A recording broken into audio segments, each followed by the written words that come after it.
sun once asked the earth, "Where are the women warriors?" The earth responded, "They have been scattered all over the world, but they can always be identified by the beauty in their eyes, which reflects the dignity and the greatness of the rainbow." We have to look for them. We have to bring them together, because it is only women warriors who know how to survive in the midst of so much suffering, struggling, struggling, struggling. We're back. This is First World TV, and I'm Pat Crumley, interviewing today Dr. El-Kati, professor of history, retired from McAllister, and we are talking today about his new publication, The Hiptionary.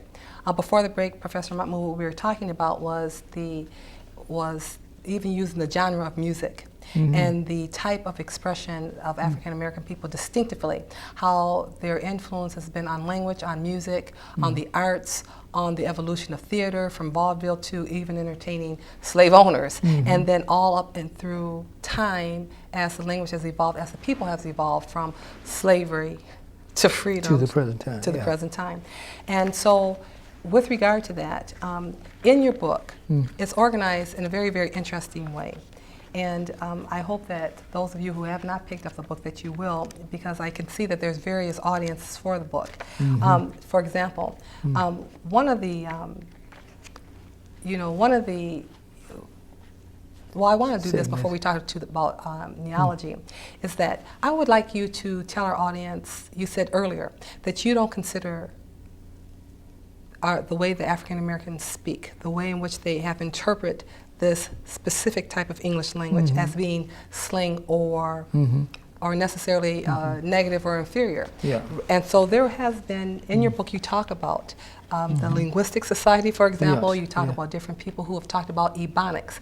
When the term Ebonics first came out, there seemed to be a great deal of debate about if you speak Ebonics, then therefore you could not speak standard or proper English, that it was a disservice to even acknowledge Ebonics. That's right. And so I think there is a lack of clarity as to what Ebonics is, but I would like for you to talk about and make some distinctions between Black vernacular, Ebonics, what constitutes language, what is linguistics, if we could start with that, and then if you will talk about that, because I think it's addressed very interestingly in your book. Yeah, to take a shortcut to this, because this is a very complicated subject, I would use linguists have influenced me. These are scientists who study languages. I'm not a linguist, but I depend on them as sources of information. Now, the American Linguistic Society has, for a long time, maybe 25 or 30 years ago, defined Black vernacular English as language, or Ebonics, if you will. Ebonics means black, and phonics means sound. That's where you get the term Ebonic, which stands for Black English. And in addition to their declaring it a language, not slang, not lazy, not broken, not defective, but different.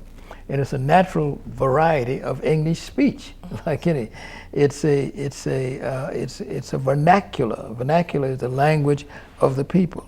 Vernacular is what people speak in any country, in France and so forth. I mean, there are differences everywhere you go. Parisian France is different from the French that's spoken in Marseille. Not to mention Quebec, they speak French there.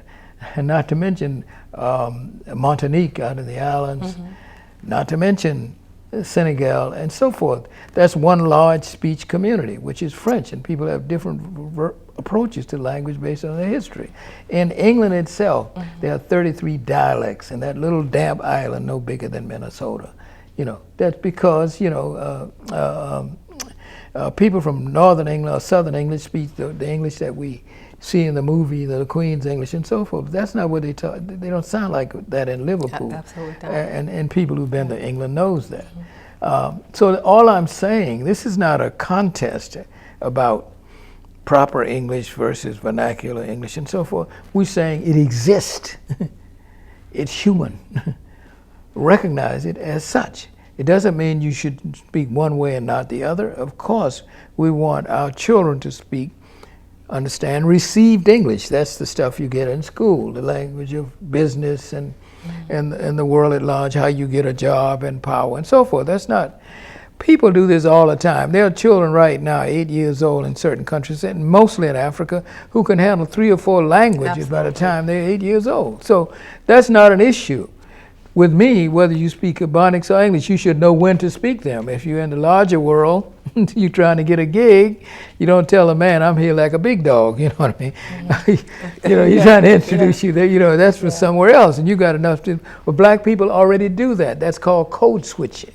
Absolutely. There are people who teach English who speak Ebonics. I like that term. It's a nonsense argument. I like the term code switching because that's what people do all the time. Yeah. And one of the observations you made in your book that I thought was really instructive was that, not that it's standard, but in terms of like people who study language, linguists, what they say is that when you look at a language, what you're looking to see whether or not it's systematic. That's right. And whether or not it's comprehensible. And they said that, and so the conclusion is, this 25 years of study or whatever, it's like the language of black people, uniquely African American people, I'm talking about people who are evolved from slavery, from the enslavement, that their language is comprehensible. Oh, it's regular. And that is regular, and that is systematic. Because, for example, if you say, most people, I think if you say, I got ripped off, I think that that is something that we say, that we've said, but I think most people think, I know what that means. If you say something like, it can be any number of things, man, do you have a joint? I think that that's comprehensive and it's systematic. Now there's a term, junk in the trunk. You know, it goes both ways, but I think we understand what that means. And one of the things I really like about your book in terms of the way that it's broken down, you have vocabulary. I can remember hearing when I grew up people talking about the eagle flies on Friday, and Saturday I go out to play. We all knew what that meant. So that's an example. Did you have any particular ones that, because you have, what I really like about the structure of the book is that you have vocabulary, but what I really want to get to too are poetic phrases, and because I think they're particularly instructive. So how did you decide which words to put in vocabulary and which phrases to put in? Okay. Well, you have to have some kind of system to do anything. I knew I don't know all the words, I can't embrace all of them, so I tried to make the book intergenerational, and some of the words and their language and phrases belong to slave vocabulary, like the word buckra, for instance. People don't use that anymore, but I just disappeared in my grandmother's generation. It's a buckra, B-U-C-K-R-A, meant white folk. That's how slaves talked about white folks. The buckra is white people, or the white man, you know. Now, in the generation a little bit before me, they call white people O'Fay, Gray, Mr. Charlie, Miss Ann. And by the time, you know, people like me showed up, it's just Chuck. You're talking about white folks.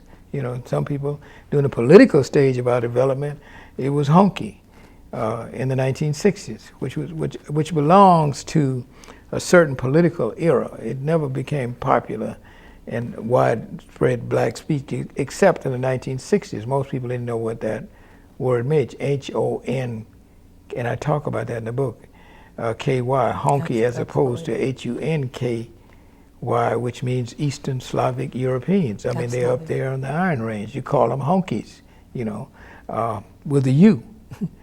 But when Stokely Carmichael / Kwame Ture announced this belongs to the political rhetoric of black people of the 1960s. Black power, it's a political slogan. Some of these things belong almost expressly to the 1960s, the political rhetoric of black people. You know, Humgawa, black power gonna get your mama, you know, that kind of stuff. And on that note, in terms of like the political implication of even speech, we're going to return after a short break. But again, this is First World TV. I'm Patricia Crumley, or Pat Crumley, interviewing Professor Mahmoud El-Kati.